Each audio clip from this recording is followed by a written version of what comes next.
तो नचिकेता और यम का संवाद चल रहा है। आचार्य यम नचिकेता से कह रहे हैं, यह ज्ञान स्वरूप परम तत्व न तो जन्म लेता है और न ही मरता है, न किसी कारण से हुआ है। तो ये जो परम तत्व है ये जन्म नहीं लेता और ना ये मरता है। तो जन्म लेता कौन है और मरता कौन है? मरता है हमारा शरीर और जन्म लेता है हमारा शरीर। तो शरीर ही हमारा मरता है और शरीर ही जन्म लेता है, जिसको हम जानते हैं शरीर के रूप में। सभी देखते हैं भाई शरीर मर जाता है और शरीर ही जन्म लेता है, लेकिन वो परम तत्व वो कभी नहीं मरता,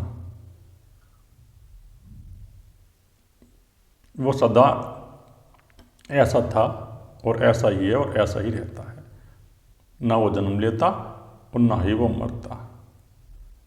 तो उस परम तत्व में उस चेतन शक्ति के अंदर जो हमें अहंकार हो गया है, ये अहंकार नहीं मरता, ये बार बार नए शरीर में प्रकट होता रहता है।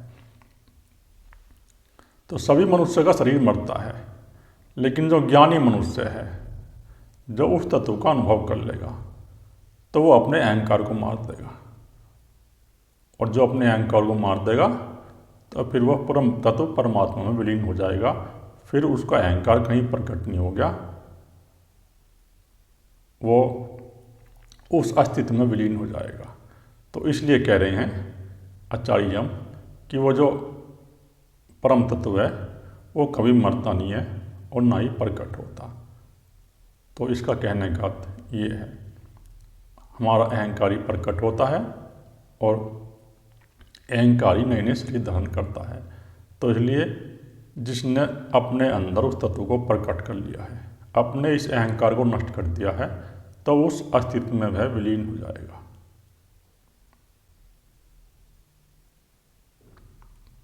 यह परम तत्व अजन्मा, नित्य और पुरातन है। शरीर का नाश होने पर भी इसका नाश नहीं होता। तो ये जो परम तत्व है वो अजन्मा है और नित्य है।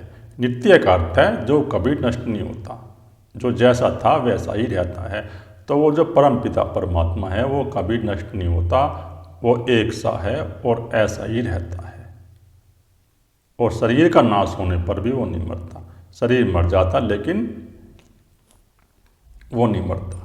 और शरीर के साथ हमारे मन और बुद्धि मर जाते हैं, लेकिन बचता को क्या है? बचता हमारा चित्त और अहंकार। चित्त में जो है संस्कार संचित हो जाते हैं। ये रिकॉर्डिंग जो हम कर्म करते हैं वो सब रिकॉर्डिंग चित्त के अंदर संचित हो जाती है। और जो अहंकार है, फिर अहंकार वहीं प्रकट होगा जैसी रिकॉर्डिंग तुम्हारे चित्त के अंदर होगी।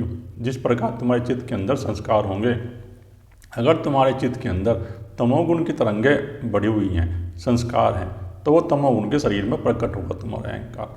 और अगर तुम्हारे चित्त के अंदर रजोगुण के संस्कार है, तो तुम्हारा जो अहंकार है वो रजोगुण के शरीर में प्रकट होगा। और अगर तुम्हारे चित्त के अंदर सतोगुण है, तो तुम्हारा फिर अहंकार वहीं प्रकट होगा किसी सतोगुणी मनुष्य के घर पे या किसी सतोगुणी लोक में। तो एक विज्ञान है, इसी को कह रहे हैं। लेकिन जो इस अहंकार को नष्ट कर देगा, तो उसके जो चित्त के अंदर संस्कार हैं वे संस्कार सब क्षीण हो जाएंगे, नष्ट हो जाएंगे। फिर उसका अहंकार कहीं भी किसी रूप में प्रकट नहीं होगा। यही अध्यात्म का सार है।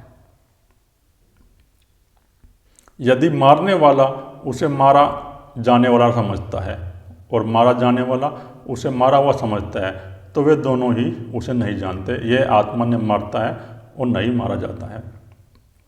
तो कुछ मनुष्य ऐसा समझते हैं कि आत्मा मर गया, शरीर मर गया, तो शरीर के साथ आत्मा ही मर गया। लेकिन वो जो आत्मा है वो कभी मरता नहीं है, वो मरेगा ही नहीं। आत्मा तो जो है सदा से था और सदा है, नित्य है। इस आत्मा को ही वो परमपिता परमात्मा कहते हैं। और उस परमपिता परमात्मा के अंदर ही ये अहम भाव हो गया है, ये अहंकार हो गया है, ये अहंकार सक्रिय हो गया है, जो जन्मों जन्मों में प्रकट होता रहता है। तो इसलिए कह रहे हैं आचार्य यम नचिकेता से कि नचिकेता, तुम अपने अहंकार को नष्ट कर दोगे, लेकिन वो परमपिता परमात्मा का जो तत्व है वो कभी नहीं मरता। उसी से सारा ब्रह्मांड चल रहा है, वो सभी के अंदर प्रकट है, मेरे अंदर भी प्रकट है और तुम्हारे अंदर भी प्रकट है। वो जो परमपिता परमात्मा का तत्व है वो सभी के अंदर प्रकट है। वो कभी नहीं मरता। लेकिन कुछ मनुष्य ऐसे हैं जो समझ लेते हैं कि वो मर गया, तो वे अज्ञानी मनुष्य हैं, उनके अंदर कोई प्रज्ञा बुद्धि का जन्म नहीं है। वे पूरी तरह से अज्ञानी मनुष्य हैं जो समझते हैं कि शरीर मरा और शरीर के साथ तुम्हारा आत्मा भी मर गया, लेकिन आत्मा न कभी मरता है और न कभी मरा था, वो तो जैसा था ऐसा ही रहता है। अणु से भी अणु और महान से भी महान यह आत्मा जीव की हृदय गुफा में स्थित है। कामना रहित और शोक रहित मनुष्य इंद्रियों के परमाद से उस आत्मा परम तत्व की महिमा को देखता है। तो अणु से भी अणु, सूक्ष्म से भी सूक्ष्म, वो जो परम पिता परमात्मा है वो अणु से भी सूक्ष्म है, उससे सूक्ष्म कुछ नहीं है, और वो सभी की हृदय गुफा में स्थित है। तो हमारे हृदय के अंदर वो स्थित है। जो अपनी इस हृदय ग्रंथि का भेदन कर देगा तो वह उस परम पिता परमात्मा का अनुभव पा लेगा अपनी चेतन शक्ति के द्वारा, भीतर की आंख के द्वारा। जो तुम्हारे अंदर वो भीतर की आंख है ना, वो साक्षी की आंख है, उसी से हम उस परम पिता परमात्मा का अनुभव करते हैं। लेकिन इंद्रियों के माध्यम से हम उसे जान लेते हैं। तो इसमें ये कह रहे हैं आचार्य हम कि अपने इंद्रियों के माध्यम से तुम उसे जान लोगे। तो इंद्रिया सहयोग कर देगी उसमें, इंद्रियों से तुम जान तो सकते नहीं जो बाहर की इंद्रिया, लेकिन वो सहयोग कर देगी। सहयोग इसलिए कर देगी तो जो हमारी आँख है और वो हमें ऐसी जगह ले जाएगी, खोज करने में हमारी सहायता करेगी जहाँ उस परम पिता परमात्मा ने जिसको जान लिया ऐसे मनुष्य की। तो इसी प्रकार ये इंद्रियाँ हमारा सहयोग करती हैं उस परम पिता परमात्मा को पाने के लिए। लेकिन इंद्रियों से उस परम पिता परमात्मा को नहीं जाना जाता। तो अपने हृदय में तुम्हें प्रवेश करना पड़ेगा, और हृदय में जब तक तुम नहीं आओगे, अपने निर्विचार अवस्था में नहीं आओगे, जब तक तुम अपने मन को खाली करके अपने हृदय में नहीं आओगे, तो तुम्हें उस तत्व का अनुभव नहीं होगा। तुम्हें अपने हृदय में आना पड़ेगा। जैसे ही तुम अपने हृदय में आओगे तो तुम्हें उस परम पिता परमात्मा के तत्व का अनुभव होगा, नहीं तो तुम्हें उस परम पिता परमात्मा के अनुभव नहीं होगा। और हृदय में कब आओगे? और जब तुम ध्यान में एक ऊंची स्थिति प्राप्त कर लोगे। और वो ऊंची स्थिति कैसे आएगी? वो आएगी अभ्यास से। तुम्हें निरंतर ध्यान का अभ्यास करना पड़ेगा। जब तुम निरंतर ध्यान का अभ्यास करोगे तो तुम अपनी हृदय रूपी गुफा में प्रवेश करके इस ग्रंथि का भेदन कर दोगे। और जो हृदय की ग्रंथि का भेदन कर देगा तो उसका चित्त और अहंकार दोनों समाप्त हो जाएंगे। उसका प्राण आज्ञा चक्र पर आ जाएगा, और आज्ञा चक्र पर प्राण आने के बाद उसका चित्त गया और ये अहंकार गया, वो जीवन मुक्त हुआ। जीवन मुक्ति में दो ही बाधा है, ये अहंकार है। तो इस अहंकार को तुम नष्ट कर दो। और ये अहंकार नष्ट कब होगा? ये अहंकार नष्ट जब ही होगा जब तुम ध्यान साधने के द्वारा अपने भीतर जाओगे, अन्यथा ये अहंकार नष्ट नहीं होगा। तुम्हें अपने अंदर जाना ही पड़ेगा। आचार्य हम भी बार बार यही कह रहे हैं नचिकेता से कि अपने हृदय रूपी गुफा में प्रवेश कर जाओ। जो मनुष्य अपनी हृदय रूपी गुफा में प्रवेश कर देगा तो वो इस तत्व को जान लेगा और उसी महिमा को देखता है। उस परम पिता परमात्मा की महिमा को वो देखता है। जिसका अहंकार नष्ट हो गया तो फिर उसे वही दिखाई देगा। प्रत्येक मनुष्य में भी अहंकार प्रकट है, उसकी लीला चल रही है। जो तीन गुण है ना माया के, ये तीन गुण माया कर रहे हैं काम इस जगत में, और ये सब उस परम पिता परमात्मा की लीला चल रही है। ये जो पाप पुण्य तुम देख रहे हो, ये जो संसार में हो रहा है, ये सब उस परम पिता परमात्मा की लीला है। ये जो तीन गुण है, ये तीन गुण प्रत्येक मनुष्य से काम करा रहे हैं, उनको गुलाम बना के। स्थित हुआ भी दूर चला जाता है, सोता हुआ भी सब और पहुंच जाता है, और मद से युक्त और मद से रहित देव को मुझसे अन्य कौन जानने में समर्थ है। तो वो जो स्थित हुआ भी दूर चला जाता है, और सोता हुआ मनुष्य भी कहीं भी चला जाता है। अगर मनुष्य सोया हुआ है ना, तो सोने में भी उसका जो चित्त है ना, सपने देखता रहता है। कभी कहीं चला गया जहाँ जहाँ उसकी स्मृति है, तो सोते में तो तुम्हारा सपना ये देखता है, और साक्षी चेतन से जुड़ा हुआ है तुम्हारा मन। और जब तुम सो जाओगे तो तुम्हारा अनकॉन्शियस माइंड सक्रिय हो जाएगा। तो उस अनकॉन्शियस माइंड में जो स्मृति हैं वो तुम्हारे चित्त से जुड़ी हुई हैं, तो उस स्मृति के चित्त आते हैं। और ये जो तुम्हारा मन है, सूक्ष्म शरीर है ये ब्रह्मा का, जो तरंगें उत्पन्न हो रही है हमारे ब्रेन के अंदर, ये जो सूक्ष्म तरंगें उत्पन्न होती है ना, तो ये सूक्ष्म शरीर है और ये पूरे ब्रह्मांड से जुड़ा हुआ है। तो जब हम सूक्ष्म जगत में प्रवेश कर देते हैं तो फिर हमें नींद में सोते हुए बहुत से कुछ ऐसी चीज़ भी दिखाई देती हैं जो हमने कभी नहीं देखी। तो इसी का अर्थ ये है कि हम ब्रह्मांड से जुड़ जाते हैं और ब्रह्मांड के कुछ ऐसे दृश्य भी हमारे सामने आते हैं जब ध्यान में रहते हैं जो कभी हमने नहीं देखे। तो ऐसा मनुष्य सूक्ष्म जगत में प्रवेश करता है और सूक्ष्म जगत में प्रवेश करके वो रात में इसे देखता रहता है। और जो मनुष्य मद से युक्त हैं, जो अहंकार से युक्त हैं, वो भी उस परमपिता परमात्मा की शक्ति से ही कार्य कर रहे हैं। और जिनके अंदर अहंकार नहीं है, मद नहीं है, तो समझो उसने उस अस्तित्व को प्रकट कर लिया है और वो परमपिता परमात्मा के तत्व को उसने प्राप्त कर लिया है। वो परम तत्व ही हो गया है जिसने इस अहंकार को नष्ट कर दिया है। और जो इस अहंकार को नष्ट नहीं करेगा तो समझो वो मद से युक्त हुआ मनुष्य ऐसे ही भटकता रहता है जन्मों जन्मों तक। उसका फिर जन्म होगा, उसकी फिर मृत्यु होगी। और मुझ परमात्मा को जानने में समर्थ, तो परमात्मा को जानने में समर्थ कौन होगा? उस परम पिता परमात्मा को जानने में समर्थ वही होगा जो इस ध्यान के द्वारा अपने मन को खाली कर देगा, तो वो उस परम पिता परमात्मा को जानने में समर्थ हो जाएगा। नहीं तो कोई भी उस परम पिता परमात्मा को जानने में समर्थ नहीं होगा। जो अस्थिर शरीरों में रहकर भी शरीर रहित हुआ स्थित है और महान सर्वव्यापी आत्मा को जानकर धीर पुरुष शोक नहीं करता, जो मोह व शोक से पार हो जाता है। अब इसमें कह रहे हैं कि जो अस्थिर शरीर में रहते हुए भी, तो वो जो मनुष्य है जिसने उस परम पिता परमात्मा का अनुभव कर लिया है, वो साकार रूप हो गया है उस परम पिता परमात्मा का, तो इस शरीर में रहते हुए भी मुक्त है। वो शरीर में रह रहा है, अस्थिर शरीर में रह रहा है, लेकिन वो मुक्त हो गया है। और वो आत्मा को जानकर, उस परम पिता परमात्मा को जानकर उसने देख लिया कि आत्मा क्या है, वो परम पिता परमात्मा क्या है, उसने उसका अनुभव कर लिया। और फिर वो शोक नहीं करता, मोह नहीं करता, क्योंकि उसके अंदर से ये शोक और मोह समाप्त हो गए। और जिसके अंदर से ये शोक और मोह की वृत्तियाँ और मान अपमान की वृत्तियाँ समाप्त होगी, यही जो है अध्यात्म मार्ग की बाधक है। जो विशुद्ध चक्र का स्वभाव है वो है मान अपमान, हृदय चक्र का स्वभाव है शोक मोह।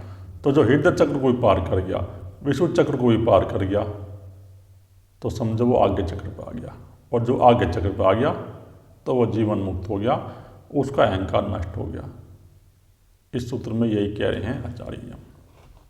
यह आत्मा न प्रवचन से, न बुद्धि से और न ही बहुत सुनने से ही प्राप्त हो सकता।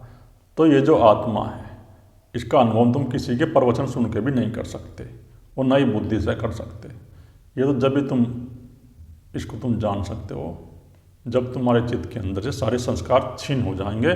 जब तुम्हारे चित्त के अंदर, जब तक तुम्हारे चित्त के अंदर एक भी संस्कार है पूर्व जन्मों का, इसी जन्म का, तो तुम उस परम पिता परमात्मा का अनुभव नहीं कर सकते और ना ही तुम्हारा अहंकार नष्ट होगा। ये अहंकार तुम्हारा जब ही नष्ट होगा जब तुम्हारे चित्त के अंदर से तुम्हारे सारे संस्कार ध्यान की अग्नि से जलकर नष्ट हो जाएंगे, प्रज्ञा बुद्धि से, विवेक से जलकर नष्ट हो जाएंगे। जैसे ये तुम्हारे संस्कार नष्ट होंगे तो उसी क्षण तुम उस परम पिता परमात्मा को जान लोगे। नहीं तो तुम उस परम पिता परमात्मा को नहीं जान सकते। तुम्हें अपने चित्त के अंदर से ये सारे संस्कार छीन करने पड़ेंगे, नष्ट करने पड़ेंगे। जिसको यह स्वीकार कर लेता है उसके द्वारा प्राप्त किया जाता है। तो जिसको वो स्वीकार कर लेता है, वो जो परम पिता परमात्मा ना, उसको स्वीकार कर लेगा। किसको स्वीकार कर लेगा? जो ध्यान साधना में लगा हुआ है, जो प्रयास कर रहा है अपने तत्व को प्रकट करने का, जो अपने मन को खाली कर रहा है, तो उसको वो परम पिता परमात्मा स्वीकार कर लेगा। वो देख लेगा भाई ये प्रयास में लगा हुआ है, तो उसको स्वीकार कर लेगा और उसको स्वीकार करके अपने में समा लेगा, वो जो परम पिता परमात्मा। और जब वो अपने में समा लेगा तो समझो फिर वो जीवन मुक्त हो गया। फिर वो इस शरीर में रहते हुए भी शरीर से मुक्त है, विदेह हो गया। फिर वो जब उसका अहंकार गया और अहंकार जाते फिर वो विदेह हो गया। उसके प्रति वे आत्मा अपने स्वरूप को प्रकट कर देता है। तो उसके प्रति ये जो आत्मा है ना, अपने स्वरूप को प्रकट कर देगा। फिर किसके प्रति प्रकट करेगा? जो अपने चित्त के संस्कारों को जला के राख कर देगा ध्यान की अग्नि में। जब तुम्हारे चित्त के अंदर से ये सारे संस्कार जलकर नष्ट हो जाएंगे तो वो आत्मा प्रकट कर देगा। फिर तुम्हारा प्राण जो है ना, वो आज्ञा चक्र पे आ जाएगा। और तुम्हारा प्राण आज्ञा चक्र पे आया, तुम्हारी जो लास्ट ग्रंथि है सतोगुण की ग्रंथि, जो विषुव चक्र और आज्ञा चक्र के बीच में है, उसका भेदन हुआ। उसका भेदन होते ही ये चित्त भी गया, ये अहंकार भी गया। फिर तुम्हारे अंदर से जो सूक्ष्म शरीर थे और कारण शरीर थे, ये दोनों नष्ट हो गए। और ये दोनों नष्ट हो गए तो तुम उस परम पिता परमात्मा में विलीन हो गए। तुम जब तक फिर इस शरीर में हो तो ठीक है, अगर इस शरीर से बाहर भी निकल गए तो कोई नहीं, तुम्हारा जो अहंकार है वो कहीं प्रकट नहीं होगा, क्योंकि तुम्हारे अंदर कोई अहंकार नहीं है। और जब तुम्हारे अंदर कोई अहंकार नहीं है तो फिर वो प्रकट नहीं होगा, फिर तुम जीवन मुक्त हो गए। तो वही मनुष्य जीवन मुक्त है जो अपने अहंकार को नष्ट कर देता है, अन्यथा कोई जीवन मुक्त नहीं है। और वो परम पिता परमात्मा उसको स्वयं स्वीकार करेगा, क्योंकि जो जन्मों जन्मों की यात्रा चलता रहा है और ध्यान करता रहा है तो उसको स्वीकार कर लेगा वो, और स्वीकार करके फिर अपने में समा लेगा। और वो इस जन्म में भी लगा हुआ है ध्यान करने में, तो उसको स्वीकार कर लेगा। लेकिन कुछ ऐसे मनुष्य हैं जो इस आध्यात्म मार्ग में हैं, वो प्रयास भी कर रहे हैं लेकिन चल नहीं पा रहे हैं। इसका एक कारण ये है कि कुछ तो उनके पूर्व जन्मों के संस्कार हैं, जो पूर्व जन्मों के संस्कार उसके मन पे बार बार उठ के आते हैं। और दूसरा कारण ये है कि उनका जो प्रयास है ना वो ढीला है, वो ध्यान में जो है ना वो प्रयास नहीं कर रहे, पूरा प्रयास नहीं कर रहे। वो ऐसे ही 1 घंटा सुबह कर देंगे ध्यान, 1 घंटा शाम को कर लेंगे, इससे कुछ नहीं होगा। ध्यान का अभ्यास बढ़ाना पड़ेगा और एक ज्ञान भी अपने अंदर उत्पन्न करना पड़ेगा, प्रज्ञा भी उत्पन्न करनी पड़ेगी, जब भी तुम इस आध्यात्म मार्ग में आगे बढ़ जाओगे। नहीं तो तुम फिर अगर तुमने पहले ग्रंथि का भेदन कर भी दिया जो मणिपुर चक्र वाली है, तो तुम हृदय चक्र में अटक जाओगे। और जो हृदय चक्र में अटक गया तो वो थोड़ा शांत रहता है मनुष्य, फिर वो कम बात करता है, वो मौन रहता है, बहुत कम बात करेगा, लेकिन वो वहाँ से ऊपर नहीं उठेगा, वो वहीं अटका रहेगा, उसका फिर जन्म होगा।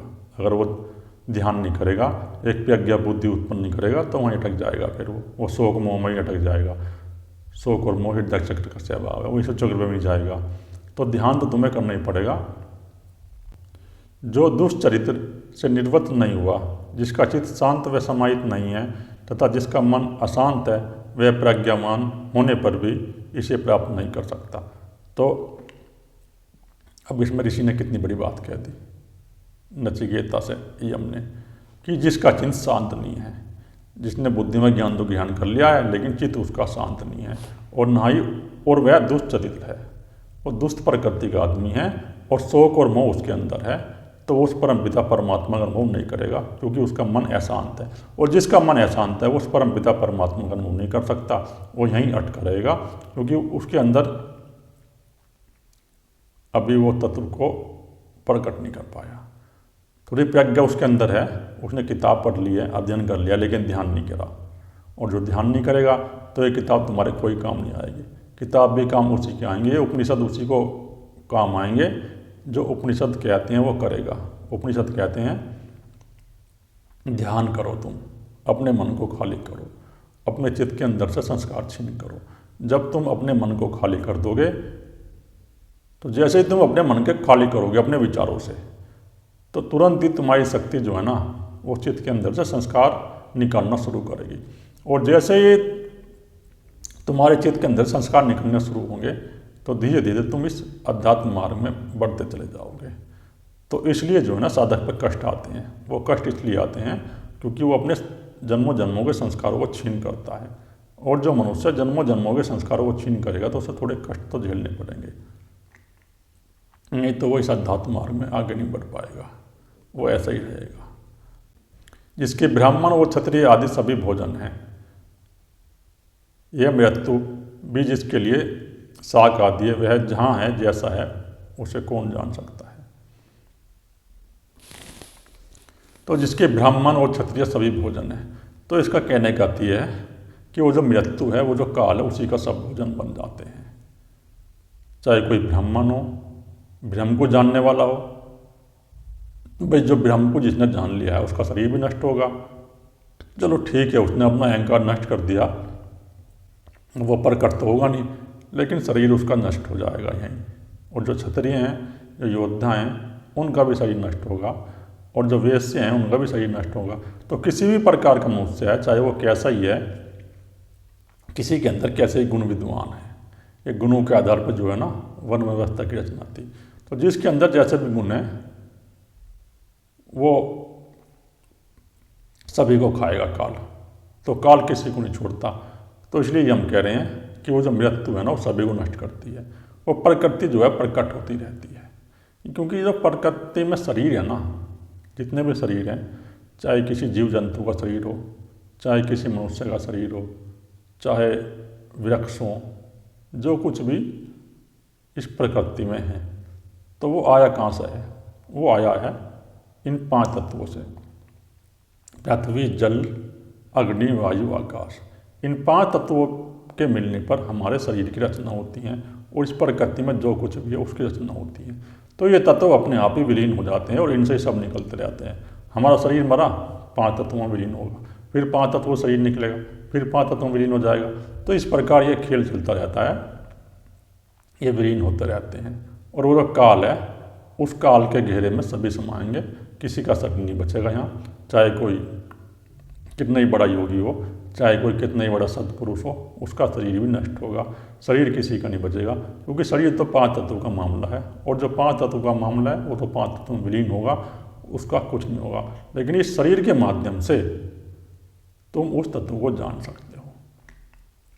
तुम्हें जो ये मनुष्य शरीर मिला है, इस मनुष्य शरीर के माध्यम से तुम अपने अंदर दिव्य ज्योति को प्रकट कर सकते हो, और यही एक साधन है।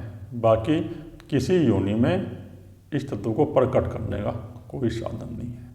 नहीं तो एक काल का खेल चल रहा है, और काल का चक्कर तो चल ही रहा है, ये किसी को नहीं छोड़ रहा। समय जा रहा है, नष्ट हो रहा है, इसलिए समय का सदुपयोग करो, तुरंत अपने जीवन की खोज में लग जाओ। जिस प्रकार नचिकेता ने अपने अंदर उस तत्व को प्रकट कर लिया, तुम भी अपने अंदर उस तत्व को प्रकट कर लो। नचिकेता मुक्त हो गए। अगर तुम भी जो है ध्यान साधना शुरू कर दोगे, अभी से ही समय निकाल के अभ्यास शुरू कर दोगे, अपने मन को खाली कर दोगे और इस रास्ते पर चल जाओगे जो परमपिता परमात्मा का रास्ता है, तो तुम भी इस मनुष्य जन्म को सार्थक कर लोगे। नहीं तो तुम्हारा ये मनुष्य जन्म सार्थक होगा नहीं। सार्थक ये जब भी होगा जब तुम इस शरीर के रहते रहते अपने इस अहंकार को मार दोगे, इस मैं को मार दोगे। ये जो मैं है, ये जो अहंकार है, यही नए शरीर में प्रकट होता रहता है। तुम्हारा शरीर मर जाएगा, लेकिन ये मैं बचेगा। ये मैं फिर किसी नई देह में प्रकट हो जाएगा, किसी भी नए शरीर में। तो इसलिए इस मैं को मारो, और ये मैं मर जाएगा, इसमें कोई बड़ी बात नहीं है। तुम्हें बस एक अपने अंदर प्यास उत्पन्न करने की ज़रूरत है। जब तुम्हारे अंदर प्यास उत्पन्न हो जाएगी तो तुम इस मार्ग पे आगे बढ़ते चले जाओगे, और प्यास जैसे तुम्हारे अंदर उत्पन्न होगी तो तुम्हें वो परमपिता परमात्मा स्वयं ही ऐसी जगह पहुंचा देगा, किसी सदगुरु के पास, जो तुम्हारा मार्गदर्शन करेगा। तो जो साधक है ना, उनको ऐसे ये ज्ञान नहीं होता। जिस प्रकार नचिकेता को हमने ज्ञान कराया ना, उसी प्रकार प्रत्येक साधक को सदगुरु का साथ भी चाहिए। जो साधक बिना गुरु के साधना करेगा तो वह भटक सकता है। तो इसलिए इस मार्ग में गुरु का होना भी जरूरी है। तो तुम गुरु का चयन करो और इस मार्ग में आगे बढ़ो। देखो, तुम ढूंढो जो तुम्हारे अनुकूल गुरु है, जिस प्रकार की तुम्हारी साधना है, चाहे भक्ति योग की साधना है, चाहे ज्ञान मार्ग की साधना है, चाहे योग मार्ग की साधना है, और चाहे कर्म मार्ग की साधना है। जिस प्रकार की तुम साधना करना चाहते हो, चारों मार्ग हैं, चारों मार्ग से मनुष्य मुक्त हो सकता है, कोई बड़ी बात नहीं है। लेकिन प्रयास करना पड़ेगा, चलना पड़ेगा। और ज्ञान मार्ग में तो कठिन है, लेकिन जो हृदय चक्र के बाद जो है वो ज्ञान मार्ग ही तुम्हें चलना पड़ेगा, नहीं तो तुम अटक जाओगे। ये तीनों मार्ग तुम्हें हृदय चक्र पे ले जाएंगे, विष्णु चक्र पे ले जाएंगे, लेकिन वहाँ से आके ज्ञान मार्ग पे आना पड़ेगा। जब वहाँ से आगे तुम ज्ञान मार्ग पे आओगे, जब तक तुम्हारे अंदर ज्ञान मार्ग में तुम्हारे अंदर एक प्रज्ञा का जन्म हो जाता है, तुम्हारी जो संख्याएँ हैं ना, वे सब खत्म हो जाती हैं। और जब तुम्हारे अंदर प्रज्ञा का जन्म हो जाएगा तो तुम आगे बढ़ जाओगे, और आगे बढ़ते हुए तुम विष्णु चक्र से सीधे आगे चक्र पर पहुँचोगे, और आगे चक्र पर जाने के बाद तुम मुक्त हो जाओगे। तुम्हारे अंदर जो अहंकार है, ये अहंकार नष्ट हो जाएगा। फिर ये अहंकार किसी नए शरीर में प्रकट नहीं होगा, और वही मुक्ति का मार्ग है। तो इसलिए तुम लेट मत करो, अपने इस अध्यात्म मार्ग में चलो और अपने जीवन को मुक्त करने का प्रयास करो। जब तुम अपने जीवन को मुक्त करने का प्रयास करोगे, अपने इस अहंकार को नष्ट करने का प्रयास करोगे, तो कोई बड़ी बात नहीं होगा। और अगर इस जन्म में नहीं होगा तो आगे हो जाएगा, लेकिन तुम प्रयास करो, एक बार इस लैंड को पकड़ लो। नचिकेता से हमने यही कहा कि मृत्यु तो सभी की होगी, लेकिन जो इस शरीर का उपयोग कर देगा तो उसका सार्थक हो जाएगा। जो इस शरीर का उपयोग नहीं करेगा मनुष्य शरीर का, तो उसका सार्थक नहीं होगा। तो इसलिए इसका उपयोग करो, ध्यान करना शुरू करो। ओम